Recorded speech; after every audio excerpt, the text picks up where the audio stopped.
everybody, and welcome to the Credit Bank Small Business Spotlight. As you already know, what do we do on this channel? We put the spotlight on inspiring business owners. We learn their stories, and they're going to share what drive their success. This episode is sponsored once again by Credit Bank, where you can get up to $500,000 in working capital with monthly payments in less time it takes you to drive to the bank. I'm your host, Irv Cruz, and today I am joined by the Connor Andries. He is the owner of Andries Builders. Connor, welcome to the platform. Thanks for having me. Yeah, it's a pleasure. And so, Connor, I always like to, just take us on your journey. And I like to start from the beginning. What was going on in your world prior to starting Andries Builders, and what brought you to start this business? Man, it's a funny story. It was kind of an accident. I was actually in the manufactured housing industry prior to this. Mm-hmm. I did some stuff in direct sales and whatnot, and then my dad, he owns a mobile home dealership. Okay. So I worked there for a little while, and then I started managing the dealership. And did that managed for right at a year and some change. And me and him just kind of had different ideas and visions, management styles, what have you. And I had always kind of really wanted to do my own thing and start my own business and kind of prove to myself that it was something I could do. So in the meantime, or while I was there and managing the dealership and whatnot, there was a few things that I did on the side, investing in real estate and stuff like that, and ended up doing a little flip house in Lafayette, Louisiana. Okay. And it was interesting. I learned a lot. The contractor that I hired, he did a good job. We sold it, and I remember I made $20,000, and I just thought that was the best thing ever. And after it sold, I told the contractor guy that I hired to let me know if anything else came on the market or whatnot, Right. so that we could buy another one and he could help me fix it up and flip it. Well, this was during COVID. This was the end of 2020. And he was like, look, there's nothing on the market. You should look at doing a spec home. And I was like, okay, what's a spec home? What is that? And he's like, well, you build a house and then somebody buys it. And that whole concept was just crazy to me. I was like, okay, you just build it and hope that somebody buys it. Okay. And long story short, he said, look, if you put up the money, I'll manage the project, and we'll split the profits. I was like, okay, that'll work, because I knew nothing about building houses. I didn't know what a 2x4 was. Right. Especially a spec home too, where you're not going off of somebody's blueprint. You've got to think it up in your own brain and figure out, how do you want it to look, the square footage, right?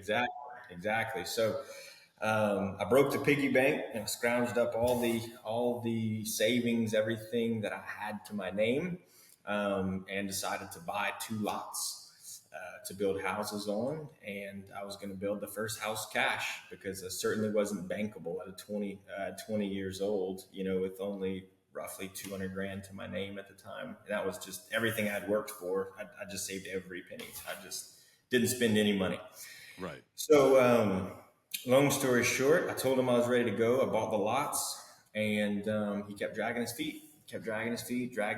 So finally I was like, well, I already have the lots. I've got to do something. So I told myself that it couldn't be that hard. So I got my license, and just by painstaking trial and error, just built the first one, and thank God it sold. And we barely made any money. I barely made any money. And let's say this, May 1st of 2021, we had just poured the foundation on that first home. And I decided about 2 weeks prior that I was going to go out on my own and just do this full time and leave the dealership and just kind of put all my eggs into that basket. And I did. And that was May 1st, 2021. So 4 years ago and some change. So, and then, now we're here. And what inspired, the concept for your first home? I mean, did you work with with an architect of some sort, or how'd you come up with the idea on how the house is going to look, the size, etc.? The lumber yard where I bought my material from, the sales rep at the lumber yard told me that he had a plan that I could build. And that was it. Oh, okay. Did you eventually bring that guy onto the team for helping you with your first run, or? No, no, but he was our sales rep, and we bought a lot of material for him for years, up until a few months ago, actually. So, yeah, he was definitely part of the journey. Helped us get to where we're at now. So, at what point did you come to formulate or establish or even launch, for that matter, Andries Builders? Well, I mean, what do you mean? What do you So, mean? before you even started, that first house that you built, did you Hmm. have your business entity already established? Yes, yeah.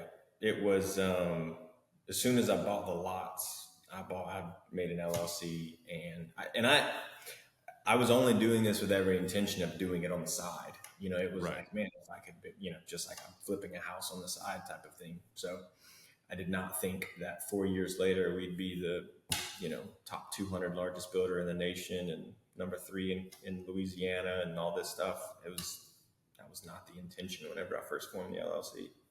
Okay. So you got the first project out of the way, and trying to share with our viewers what you did to maybe acquire more capital to build the business and take on more projects.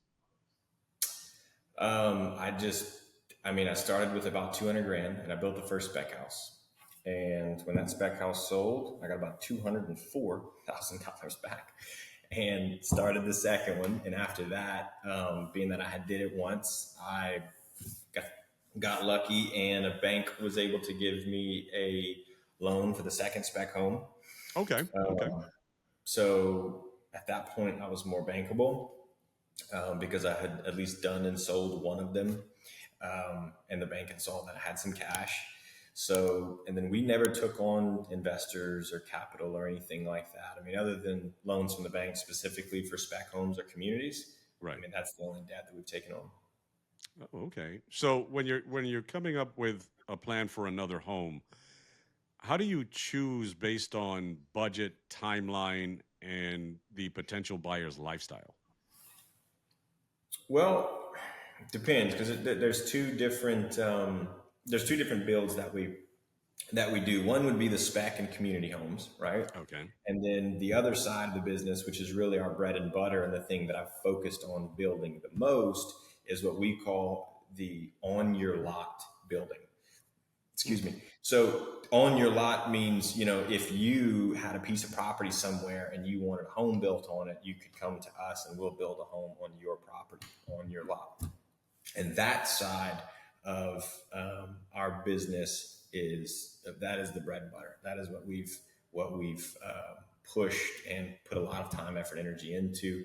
We do some community homes and stuff like that, but it's more so that's line up stuff. What we focus on is the OIL, or on your lot building, and we have draftsmen and architects on team and estimators and stuff like that. We've come up with stock plans that you can choose from. Customer comes in, choose a stock plan, can make customizations and stuff like that. So they really lead that process. We just help guide them through and help them make the decisions based on their budget or their wants, needs. What we maybe recommend in the home for their area and stuff like that. Okay. Yeah, and as you know, Connor, running any business has its challenges. So share with our listeners what were some of the biggest challenges or hurdles that you faced, and also share with us what you did to overcome those challenges and hurdles. Well, one of the biggest ones would probably be being 21 years old and trying to convince people to let me build their house. That was a big one, on the front end. But to overcome it, I just worked a lot and really hard and tried to do as much research and whatever I could to make them feel comfortable. We offered a really good product at a really good price, so that we could be kind of the no-brainer decision. You know, Okay. And as far as challenges go, I mean, without getting too granular, I mean, building during COVID, whenever I started the company, was god awful. I mean, everything took forever to get. Everything was overpriced. I was learning the industry as a whole at the time.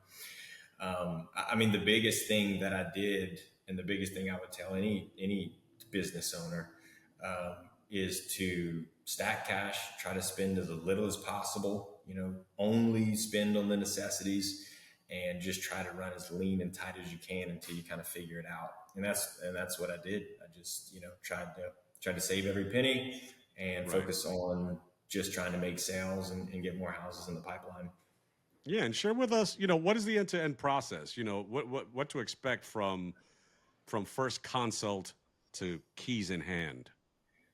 Sure. So first consultation, a customer will come here. Now they'll meet with somebody in our a new home specialist, which would be considered like our sales team Okay. at any one of our locations.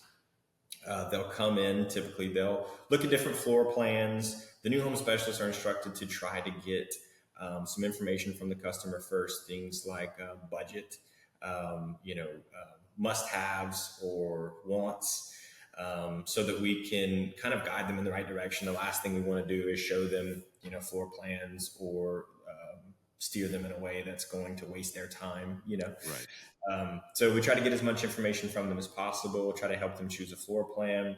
And then we go through what we call a build sheet. And we go through line by line everything in the home that you can customize that we offer. Typically, we walk them through the selections room and give them just a very quick overview of our selections and stuff that we offer here in-house. As a one-stop shop, they can choose everything. And then after they go through that, they kind of give us the outline of what they're looking for in their home. They typically will choose a floor plan and pay to have customizations done to the plan. After that, we go to contract signing, then selections meeting. They come in, they meet with one of our in-house designers. They design their home, the colors, cabinets, flooring, all that good stuff. From there, they will close with the bank. We have an in-house pre-construction meeting, and then the build time starts. And depending on the size of the home, we try to get the home completed between 4 and 6 months. Cycle time to when they have keys in their hand and they can start moving in. That sounds wise. And thank you for sharing with that. So it leads me to my next question. How does transparent scheduling and budgeting reduce surprises during a build? So let me think. I would say that, what we've learned in over the past 4 years, we've tried a few different methods of budgeting, style of pricing, scheduling, so on and so forth. And I would say scheduling is one of those things that you want to be as transparent as possible with the customer, but you also want to, I mean this in the nicest way possible, you want to protect them from themselves, because construction is very, very complex and there's a lot of issues. It's not a matter of if, it's a matter of when, right? So subs, they don't always show up when they're supposed to. It's very frustrating. And for a homeowner, if they know the exact day and the exact time that the sub is scheduled, when the sub doesn't show up, they get very frustrated, because it's a stressful thing. So we try to give them very, very transparent, but ranges of when things will get done. That way, we can almost under promise, over deliver. Okay. So we kind of buffer in some time between when we tell them, a stage may be finished. Hopefully we can try to beat it, and so on and so forth. And as far as pricing goes, the thing that I think that a lot of customers really love about Andries Builders is we provide a fixed turnkey price, which means that you come in, you tell us what you want. We ask you a million questions about, what you want in the home. You pick out every last selection here in our selections room. We have state-of-the-art selections rooms, like 1,000 square feet, tons of stuff to choose from. They pick out everything. We write it all down. We come into agreement. We make sure we're on the same page. And that's your price. The price doesn't go up. There's no, oh, we're over budget on this. It's set in stone before they ever spend a dollar, right? So they know if they're building a home for $400,000 and we price them $400,000 on the money, when that project ends, unless they have any change orders, like things that they choose to do during the build, Right. when that project ends, they will have spent $400,000. So there are no budget allowances in the sense of anything. Nothing can have overages. They know their final pricing before we ever touch their property, and I think customers really like that. And within that process, is there anything that tells you that maybe you should bring in an architect versus drafting it in house, or is that something that your team is already equipped to do? No, I mean we have architects and draftsmen in house. So the draftsman will do um, small changes and cabinet layouts and stuff like that. The architect is looking over the structural integrity, value engineering of the home, so on and so forth. Good, good. So you've been in business, what, a little over 4 years, 4 years, right? yes. Okay. So when you think back to when you first started, what would you say is your absolute proudest moment or biggest achievement thus far? Hmm, that's a hard one. That's a hard one. I guess one that jumps out is man. There's been so many. I'm so proud of what me and the team has been able to accomplish, and um, God blessing the business as much as he has. It's hard to choose one, but I think a big one would be we were recognized by the Bloomberg network as the world's greatest home builder. We did an episode with them. They came down and they filmed and asked questions and stuff like that. And that was pretty cool. That was about a year ago. So we were about 3 years in business, and the Bloomberg network came in and wanted to do a short segment on us, but nonetheless, that was really cool. We've been voted in the state of Louisiana as the choice home builder or whatnot, and a few accolades like that makes me proud of what we've been able to do, and also this was less of a milestone, but more just seeing it come to fruition. Us becoming known as the builder that builds with integrity. Our little motto is built with quality, defined by integrity. And I think that our reputation, our brand, our customers, people of the community, everywhere we build, I think they do recognize us as that builder, and that's I'm very proud of that. I'm glad to. When I started the company, I said that's what I wanted the company to be built off of, and it seems like because of the team that we have here at Andries Builders, we've been able to pull that off, and I just only hope that it continues to go that way. Yeah, and I think that's when you just take a moment to realize, man, what started off as a dream is now like a big reality, and I'm actually getting recognized for it. So Yeah, that has to have you, just feeling on top of the world because it's a hell of an achievement. very proud of what the team has been able to accomplish. It's great, it really is. Yeah, yeah. And where do you see the business in the next 2 years? In the next 2 years, we hope to be across 4 different states, from Texas to Florida.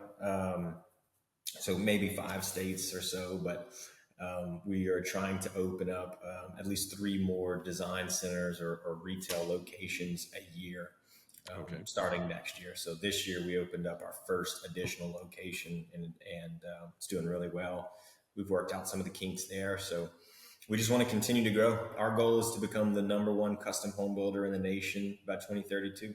So Okay. Well, it's a lofty goal, but certainly one that it seems like you and your team can certainly achieve. So that's your driver.